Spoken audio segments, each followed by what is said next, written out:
I think my mother did exactly the right thing. I think it's absolutely extraordinary. King Charles had entered the private planning session expecting resistance over budgets, patronages, and ceremonial priorities. What he did not expect was a direct rejection of the woman seated beside him. When Princess Anne calmly declared that Queen Camilla would hold no formal role in the Foundation's future planning committee, the room fell silent. Charles did not argue. He simply stared at the papers before him, his expression changing as the decision struck somewhere far deeper than royal protocol. Before we go deeper into what this really means for the royal family, make sure to subscribe so you don't miss a single update. During that meeting at Windsor, Anne rejected Charles's proposal to appoint Camilla as joint chair of the Royal Legacy Foundation Planning Council. The council was the governing group controlling projects, appointments, funding, and long-term strategy. Camilla could attend events, Anne said, but she would hold no authority over the foundation's future. Charles understood why the refusal cut deeply.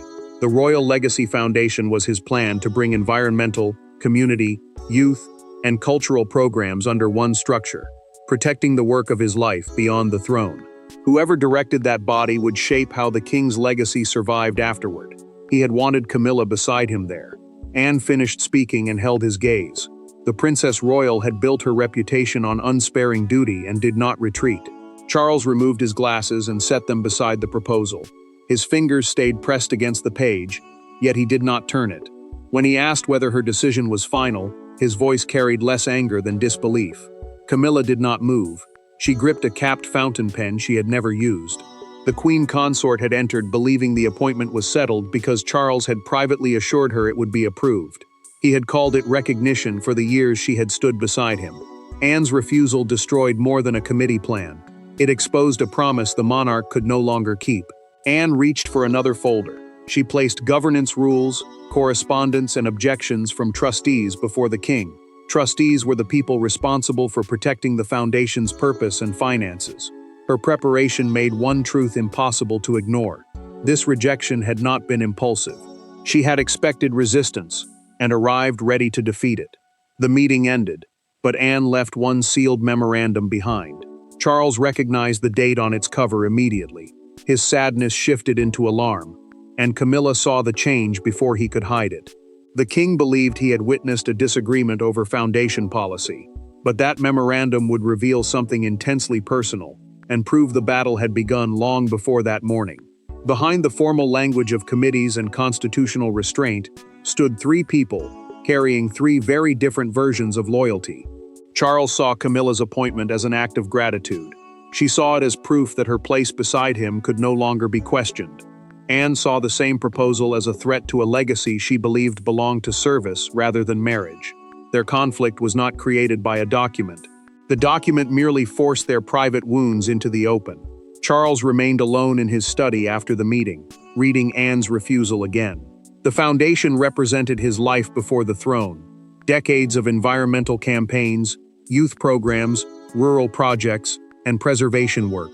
It was meant to protect those causes when he could no longer guide them personally. He had wanted Camilla involved because he feared others might dismantle or redirect everything he had spent years building. The king reached the phrase operational independence and underlined it once. The term meant that the foundation's trustees, the people responsible for protecting its money, purpose, and major decisions, had to act without pressure from the royal household. The words sounded cold and procedural, yet Charles heard something painfully personal beneath them. His sister did not trust his wife with the legacy that mattered most to him. Camilla carried her anger differently. In the adjoining room, she handed an aide her briefing folder, a prepared file containing schedules, proposals, and talking points for the afternoon, and asked for it to be removed. The Queen Consort never raised her voice. Still, humiliation sharpened every word when she asked why she had been allowed to prepare for a position Anne had already decided she would never receive. Anne felt no triumph. The Princess Royal had spent decades treating duty as discipline rather than reward, and she believed authority had to be earned through direct work. When Edward telephoned later, she refused to discuss the full memorandum. The document was a private written record of the concerns behind her decision. She told her younger brother that Charles was viewing the matter as a husband, while she had been forced to act as a guardian. Edward pressed her for more. She gave him nothing. William's role remained hidden from Camilla. The Prince of Wales had been consulted before the meeting because he would eventually inherit responsibility for the foundation. He had not ordered Anne to reject the appointment, but he had warned that placing the Queen Consort above experienced trustees could create a succession conflict later. William feared that loyalty to Charles might be mistaken for authority over the next reign. That evening, Camilla finally confronted the king. She asked whether Anne's opposition was truly about governance. Charles hesitated for only a moment, but it was enough. The Queen Consort understood that something had happened before the meeting, something he had never fully explained. To understand Anne's certainty, they would have to return to the foundation ceremony that turned suspicion into resolve. Months before the rejection at Windsor, a carefully planned foundation ceremony had ended with one brief exchange that almost no one understood at the time. There were no raised voices, no public argument, and no visible scandal. Yet Anne left the event convinced that Camilla intended to reshape the king's charitable legacy around her own circle. Charles dismissed the moment as a misunderstanding. His sister did not. From that afternoon onward, she began quietly preparing for the confrontation that would eventually break his heart. Charles had traveled to Highgrove expecting celebration, not conflict. The rural youth ceremony was meant to launch a 5-year agricultural apprenticeship program created with Anne and several long-serving trustees. Highgrove was the king's private country residence, while the apprenticeship plan was designed to train young people in farming, land care, and rural work. For Charles, the announcement carried years of personal investment. For Anne, it proved that the foundation still rewarded practical service. Camilla changed the balance minutes before the speeches began. The Queen Consort handed the event secretary a revised speaking order, the official list deciding who would speak and when. Her version moved one of her literacy initiatives to the center of the ceremony and removed Anne's trustee representative from the platform. The change looked small. Its meaning was not. Anne noticed the trustee's name crossed out in ink. The Princess Royal found Camilla in a private reception room and asked who had approved the revision. She kept her voice controlled, but the anger beneath it was unmistakable. The Queen Consort replied that the foundation needed a more unified public message, and that too many competing projects weakened the occasion. Charles tried to stop the disagreement before it grew. When Anne brought the altered order to him, the king asked her to let the ceremony continue. He insisted Camilla had only simplified an overcrowded program, and promised they could discuss the details later. His sister agreed not to disrupt the announcement, but she heard something painful in his answer. He had defended the change before examining it. Anne's unease deepened after the ceremony. The Princess Royal overheard Camilla tell an advisor that once the new planning council existed, these competing branches could finally be brought under a single hand. The Queen Consort may have meant efficiency. Anne heard ambition. To her, the remark suggested that separate charitable programs would soon be drawn into one circle of influence. That evening, Anne created a confidential memorandum, a private written record intended for senior review. She documented the revised schedule, the removed trustee, Charles's response, and her fear that the foundation was being reorganized around personal authority. The Princess Royal sent it directly to her brother. Charles read only the first page. The king set it aside, unwilling to turn one uncomfortable ceremony into a family crisis. Now the same memorandum lay open before him at Windsor. When he reached the final paragraph, sorrow hardened into anger, and he summoned Anne for a meeting without advisors, secretaries, or escape.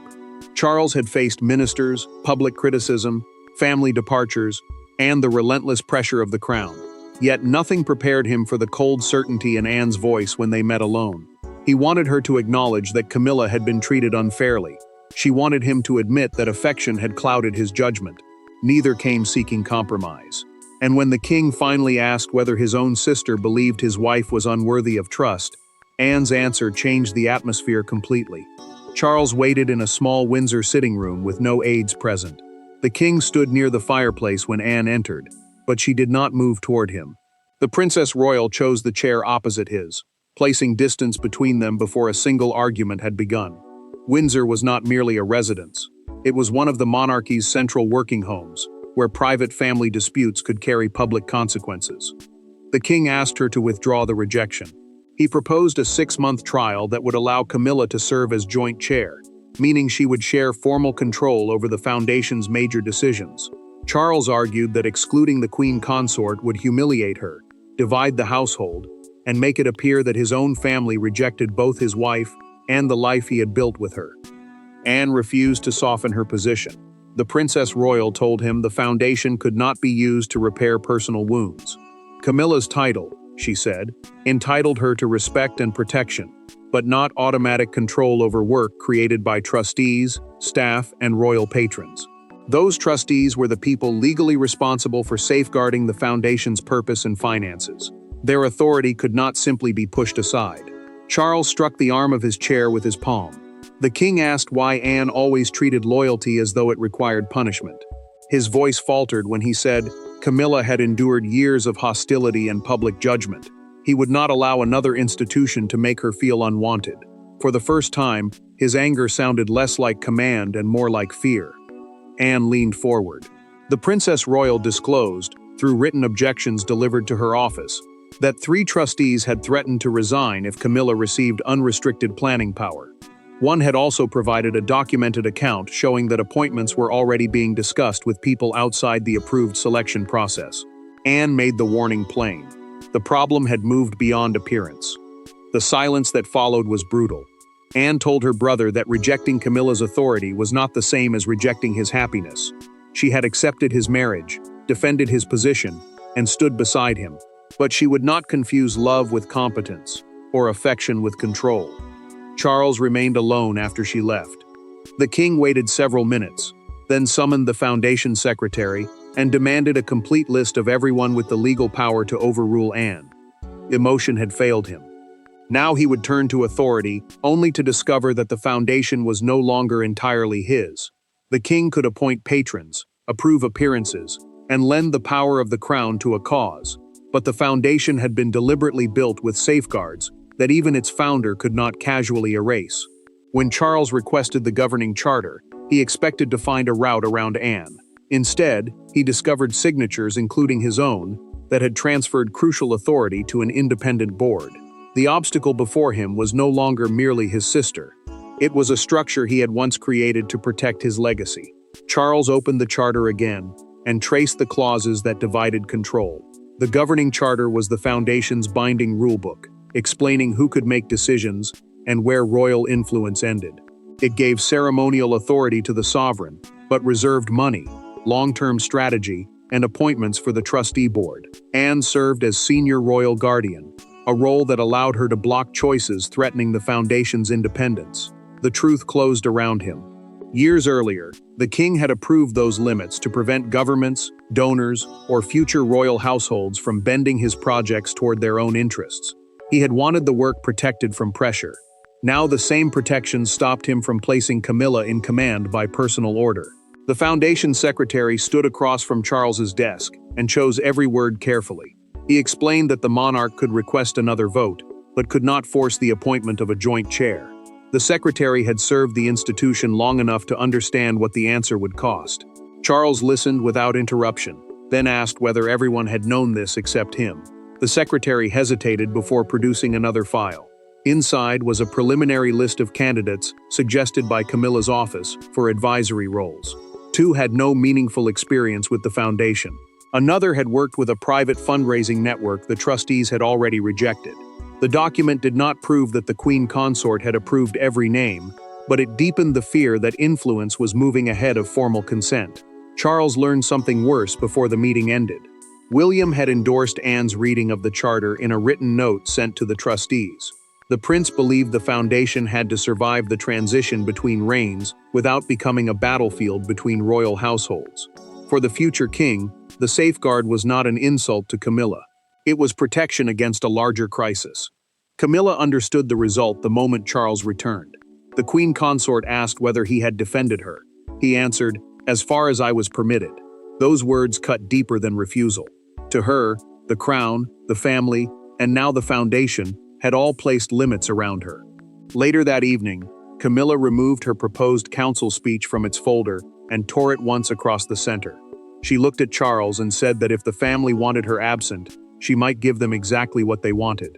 By morning, the threat would become a formal withdrawal, and the fallout would move faster than the king could stop it. By sunrise, The dispute was no longer confined to a Windsor meeting room. Camilla canceled 2 foundation briefings, withdrew from an upcoming planning dinner, and instructed her office to return every strategic document sent for her review. Charles watched the retreat unfold with a sense of personal failure. Anne had rejected a role. Camilla now appeared to reject the entire project. Between them stood the king, unable to defend one woman without feeling he had betrayed the other. Camilla made her decision formal, in a short letter sent to the foundation office. The Queen Consort stated that she would continue supporting individual charities but would take no part in future planning, while her judgment remained under question. Foundation planning meant the process of deciding long-term projects, leadership, budgets, and public priorities. Her withdrawal removed her from all of it. The consequences came quickly. Staff postponed the planning dinner, rewrote seating arrangements, changed speaking orders, and removed Camilla's proposed initiatives from the next council agenda. The council was the group responsible for directing the foundation's work. What had begun as one disputed appointment was now disrupting events, staff schedules, and projects far beyond the original disagreement. Charles received the letter during breakfast. The king read it twice, folded it with deliberate care, and placed it beneath his plate before dismissing the room.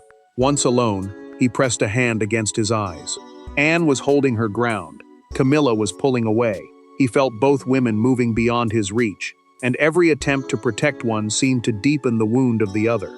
Anne faced pressure of her own. Edward called and warned his sister that she had protected the foundation, but wounded Charles when family unity mattered most. The Princess Royal listened without interrupting, then answered that stopping an unsound decision was also loyalty.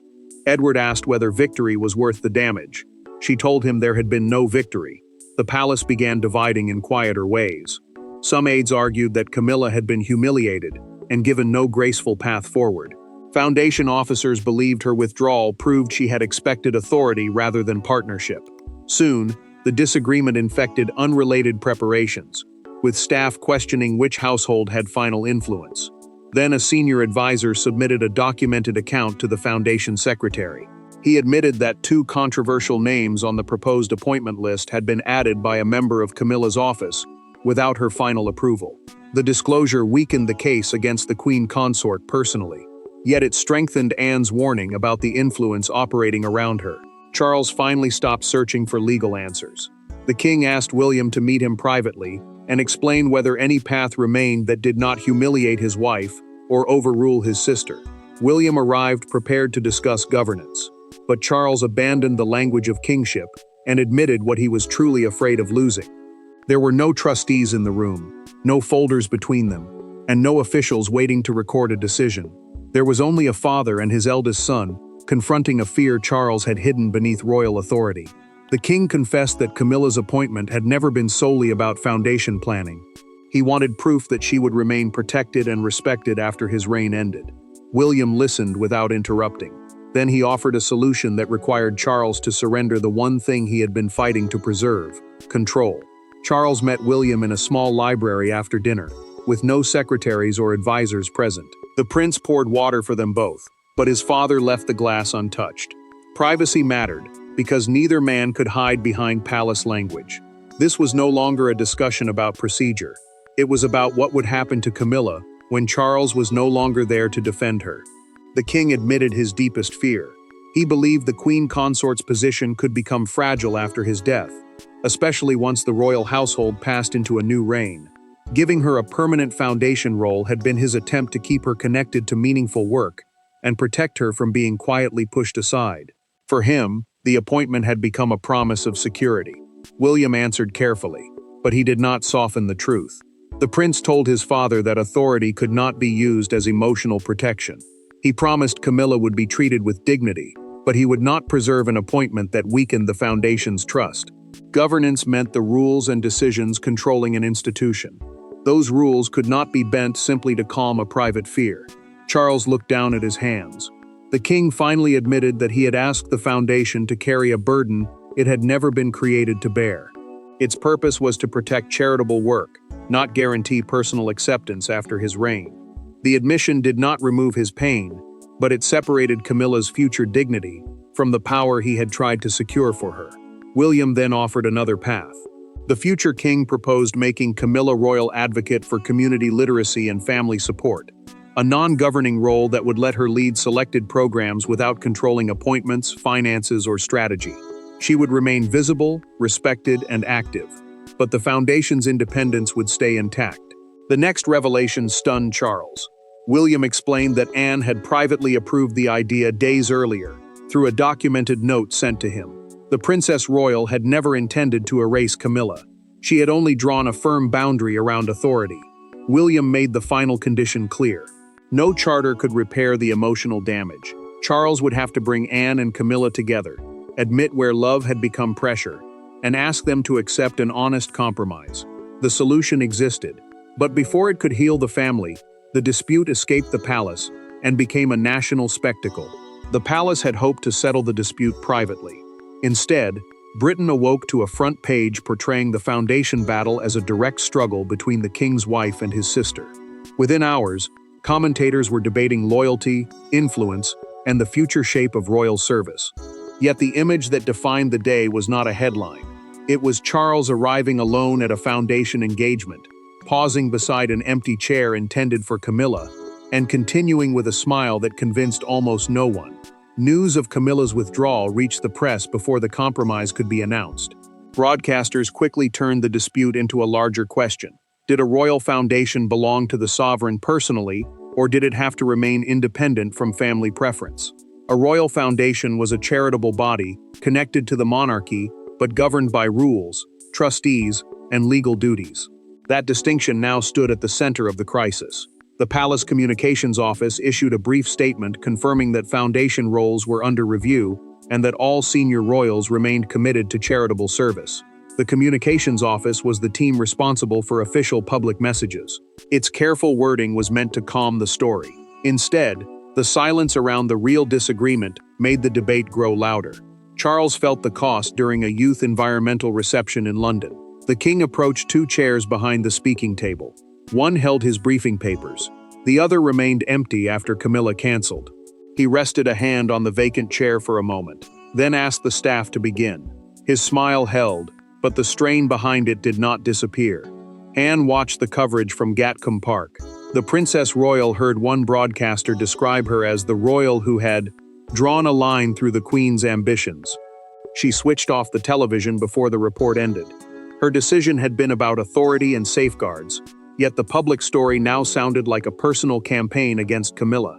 The front page made everything worse.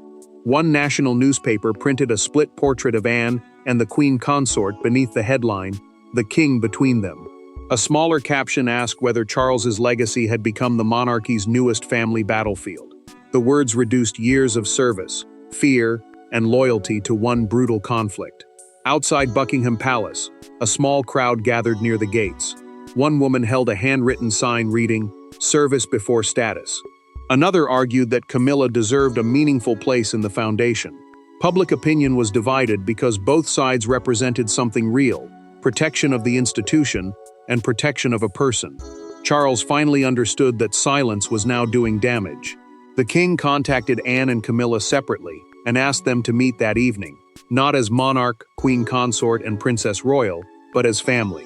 With the country watching, he entered the final meeting, carrying a proposal and an apology he should have offered from the beginning. The final meeting did not begin with ceremony. Charles stood before Anne and Camilla without a prepared speech, then admitted that he had allowed fear to become pressure and affection to become a demand. The foundation would not appoint his wife as joint chair. Anne's rejection would stand. Yet Camilla would not be pushed into insignificance, and the king would no longer ask authority to prove that she was loved. What followed was not a perfect reconciliation. It was something more valuable, an honest one. Charles stated the decision without hiding behind palace language. Camilla would not receive a governing position on the Royal Legacy Foundation Planning Council, the group responsible for directing projects, funding, appointments, and long-term strategy. Anne's ruling would remain in place, and the safeguards protecting the trustees' independence would not be weakened. The king had fought that boundary. Now he accepted why it mattered. Camilla would still have a meaningful place. The queen consort accepted the role of royal advocate for community literacy and family support, a non-governing position, allowing her to lead selected programs, attend events, and develop new initiatives. She would serve through visible work, but she would hold no authority over finances, appointments, or the responsibilities of other royal patrons. Charles then faced Anne. The king admitted that he had treated resistance as disloyalty because fear had controlled his judgment. He had believed protecting Camilla required everyone else to approve his promise. Turning toward his wife, he confessed that offering her the position before formal approval had exposed her to humiliation and forced her to carry the consequences of his assumption.